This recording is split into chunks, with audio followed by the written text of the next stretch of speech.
আচ্ছা, রাস্তায় হাঁটার সময় হঠাৎ কেউ আপনাকে জিজ্ঞেস করলো বা আপনাকে থামিয়ে দিয়ে বলল, ভাই আপনার কি বিকাশ বা রকেট আছে? থাকলে আপনি ফ্রিতে ২৫০০ টাকা পাবেন বা ফ্রিতে ডাক্তার দেখাতে পারবেন, আরো অনেক প্রলোভন। তখন আপনি কি করবেন? নিশ্চয়ই ভাববেন ফ্রিতে পেলে ক্ষতি কি? কিন্তু সাবধান, এই ফ্রির আড়ালেই লুকিয়ে আছে আপনার পকেট খালি করার সূক্ষ্ম ফাঁদ। আজ আমি আপনাদের সাথে আমার সাথে নিজের ঘটে যাওয়া একটি তিক্ত অভিজ্ঞতা শেয়ার করব, যাতে আপনি বা আপনার পরিচিত কেউ এই প্রতারণার শিকার না হন। ব্যস্ত রাস্তায় আপনাকে আটকাবে কিছু স্মার্ট প্রতিনিধি। তারা আপনাকে বড় বড় অফার দেখাবে। প্রথমবার অসুস্থ হলে ২৫০০ টাকা ফ্রি বা ক্যাশব্যাক, আজীবন ফ্রি ডাক্তারের পরামর্শ, আরও কত কি, বা ফ্রি মেডিসিন সুবিধা। তারা আপনার কাছে জানতে চাইবে আপনার ফোনে বিকাশ, নগদ, রকেট বা ডাচবাংলা নেক্সাস আছে কিনা, বা বিভিন্ন ব্যাংক অ্যাকাউন্ট আছে কিনা।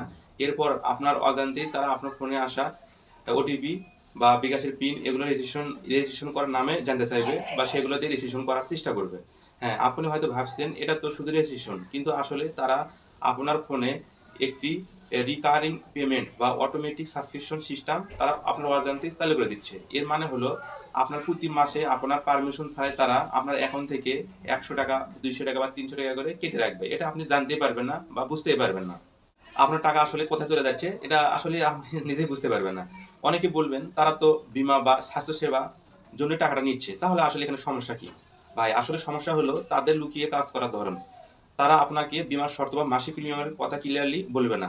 শুধুমাত্র বোনাস আর ফ্রি ইত্যাদি লোভ দেখিয়ে এটাকে বলা হয় আসলে মিস রেলিং বা মিস সেলিং।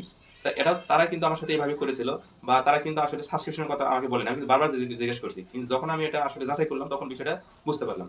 আসলে ভাই দেখেন, যারা গ্রামে থাকে বা সাধারণ মানুষ, তারা কিন্তু মাস শেষে যখন দেখেন তাদের ব্যালেন্স থেকে টাকা উধাও, তখন তাদের কিন্তু মাথায় একটা আকাশ ভেঙে পড়বে। একবার সাবস্ক্রিপশন অন হয়ে গেলে এটা বন্ধ করা কিন্তু বেশ ঝুঁকি। এটা কিন্তু সাধারণ মানুষ জানে না বা বুঝতে পারবে না কিভাবে সাবস্ক্রিপশনটা বন্ধ করবে। তাহলে বাঁচার উপায় কি? রাস্তায় অপরিচিত কাউকে আপনার ফোনে আসা কোনো ওটিপি বা পিন কোড দিবেন না।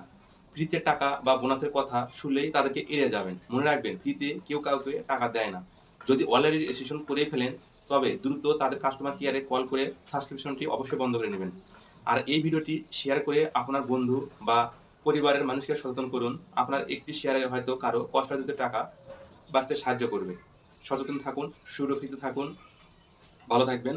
আসসালামু আলাইকুম।